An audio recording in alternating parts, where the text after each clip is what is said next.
আৰু এতিয়া খাওনাৰ পথাৰত কৃষকৰ ব্যস্ততা পৰিলক্ষিত হৈছে ব্যস্ত হৈ পৰিছে হালু আৰু ৰোৱনী সকলো বজালিত খাওনাৰ পথাৰত কেনেধৰণৰ পৰিৱেশে বিৰাজ কৰিছে সেই দৃশ্য দেখুৱাব আমাক বজালি সংবাদদাতা জিতুল তালুকদাৰে হয় এতিয়া খাওনৰ পথাৰ আৰু দেখিবলৈ পাইছে মই ভবানীপুৰত উপস্থিত আছো বজালিৰ ভবানীপুৰত আৰু ভবানীপুৰত কিছু পথাৰৰ দৃশ্য দেখুৱাব বিচাৰে সেউজীয়া হৈ পৰিছে সমগ্ৰ পথাৰখন আৰু যিসকল কৃষক আচলতে এনেধৰণে গছা ৰুই আছে মই ভিডিঅ' জাৰ্নেলিষ্ট সঞ্জিত প্ৰথম দেখুৱাবলৈ অনুৰোধ জনাম ইয়াৰ সমগ্ৰ পৰিৱেশ আচলতে সকলোৱে এনেধৰণে গছা ৰুই গৈছে কিয়নো নিজৰ পথাৰখনত এনেধৰণে গছা ৰুই গৈছে সকলোৱে আৰু মই ইয়াৰে যি পৰিৱেশ মই প্ৰথমতে পৰিৱেশ দেখুৱাবলৈ যত্ন কৰিম মই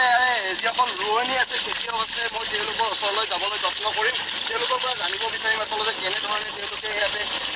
যিসকল গছা ৰুই গৈছে কেনেধৰণে বাইদেউ মই প্ৰথম আপোনাৰ কাষলৈ আহিছোঁ কেনেধৰণে ৰুই গৈছে ভালদৰে দিছোঁ কেনেকুৱা অনুভৱ কেনেকুৱা ভালে লাগছে পথাৰত থাকি আমাৰ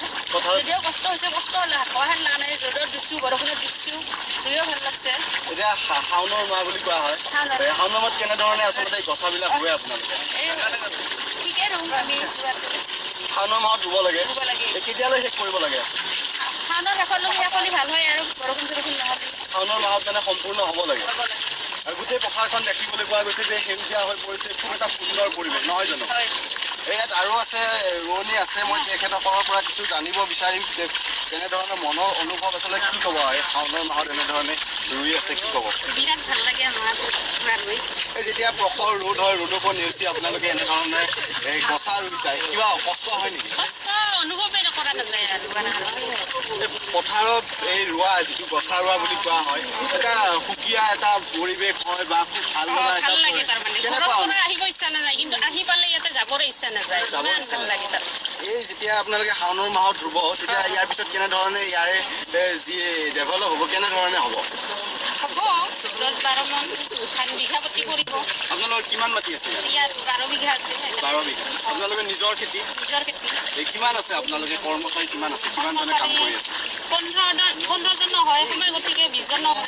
গোটেইবিলাক আপোনালোকৰ ঘৰৰ মানুহ আমাৰ তাৰমানে হাজিৰা হিচাপেও আনিছোঁ এই ঠিকা হিচাপেও আনিছোঁ ঠিকা হিচাপে আনিছে ইয়াত দেখিছোঁ কণ কিছু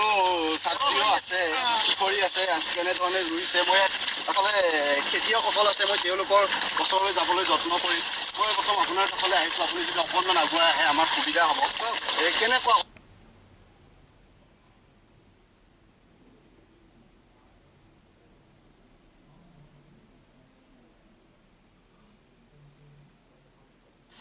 আৰু আপোনালোকে দেখিবলৈ পালে বজাৰী পথাৰত কিদৰে ৰোৱনীসকলৰ ব্যস্ততা পৰিৱেশ এতিয়া পৰিলক্ষিত হৈছে আৰু ইয়াৰ লগে